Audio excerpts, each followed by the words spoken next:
நேயர்களே, இன்றைய சினிமா செய்திகள்ல நாம பார்க்க போறது காந்தாரா 2 படத்தை பத்தி தான். கர்நாடகாவை சேர்ந்த ரிஷப் ஷெட்டி அவரே இயக்கி நடிச்சு இருந்த காந்தாரா படம் 2022 செப்டம்பர்ல பேன் இந்தியா படமா வெளியாகி ஒட்டுமொத்த திரையுலகையே திரும்பி பார்க்க வச்சுது. KGF படத்தை தயாரிச்ச ஹம்ப்ளே பிலிம்ஸ் தான் இந்த படத்தையும் தயாரிச்சிருந்தாங்க. 16 கோடி பட்ஜெட்ல தயாரிச்ச இந்த படம் 400 கோடிக்கு மேல வசூலிச்சு பாக்ஸ் ஆபீஸ் ஹிட்லையும் இடம் பிடிச்சது. காந்தாரா படத்துல ரசிகர்கள் பார்த்த பஞ்சூர்லி தெய்வத்தோட காட்சியே பிரமிப்பை தந்துச்சு. இந்திய சினிமாவுக்கு இந்த மாதிரி காட்சிகள் புதுசுன்னு கூட சொல்லலாம். பஞ்சூர்லி ஆட்டம்ன்றது கர்நாடக மாநிலத்தில் இருக்கிற துளு நாட்டுப்புற வழிபாட்டுல ஒரு முக்கிய தெய்வமா வணங்கப்படுது. தட்சிண கன்னடம் மற்றும் உடுப்பி மாவட்ட கிராமப்புற மக்களால் ஆடப்படக்கூடிய பூதகோலா ஆட்டத்தின் ஒரு பகுதியாகத்தான் பஞ்சூர்லி வழிபாடு இருக்கு. துளு மொழியில பஞ்சூர்லினா காட்டு பன்றி குட்டின்னு பொருள்படுது. ஆண் காட்டுப்பன்றியோட தெய்வீக ஆவிதான் பஞ்சூர்லி ஆட்டமா வெளிப்படுது.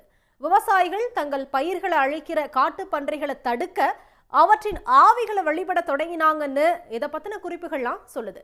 இந்த வழிபாட்டை காந்தாரா படம் பிரதிபலித்ததால கர்நாடகா மட்டுமின்றி தென்னிந்தியா முழுவதுமே இந்த படம் ரசிகர்களால கொண்டாடப்பட்டுச்சுன்னே சொல்லலாம். 2022 வெளியாகி சக்க போடு போட்ட இந்த படத்தோட 2ஆம் பாகம் எப்ப வெளிவரும்னு ரசிகர்கள் காத்து கிடக்குறாங்க.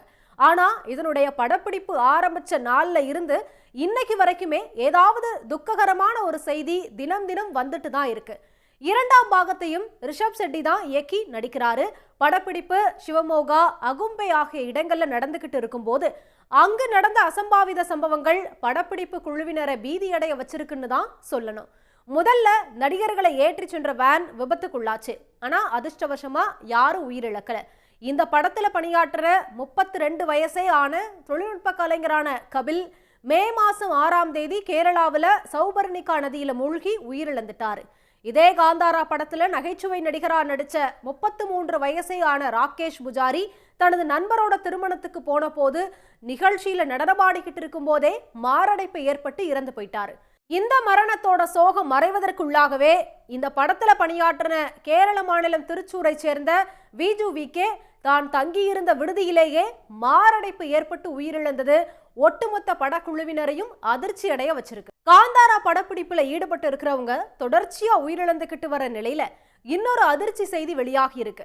சிவமோகா மாவட்டத்தில் இருக்கிற மணி நீர்த்தேக்கத்துல இயக்குனர் ஷெட்டி மற்றும் அவரது குழுவினர் 30 பேரை ஏத்திக்கிட்டு போன படகு விபத்துல சிக்கியிருக்கு.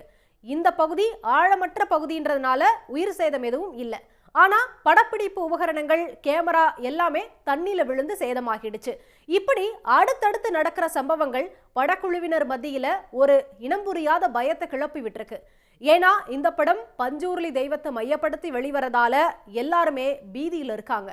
காந்தாரா 2ஆம் பாகமான தி லெஜண்ட் சாப்டர் 1 படத்துல பணியாற்றி வர கலைஞர்கள் 3 பேர் அடுத்தடுத்து உயிரிழக்கிறாங்க. படப்பிடிப்புல ஏதேனும் ஒரு விபத்து நடந்துகிட்டே தான் இருக்கு. வனப்பகுதியில நடக்கிற இந்த படத்தோட படப்பிடிப்புல வெடிமருந்துகளை பயன்படுத்தி சுற்றுச்சூழலை மாசுபடுத்துறாங்கன்னு ஒரு புகார் ஆரம்பத்திலேயே கிளம்பி வழக்கு பதிவு வர போச்சு.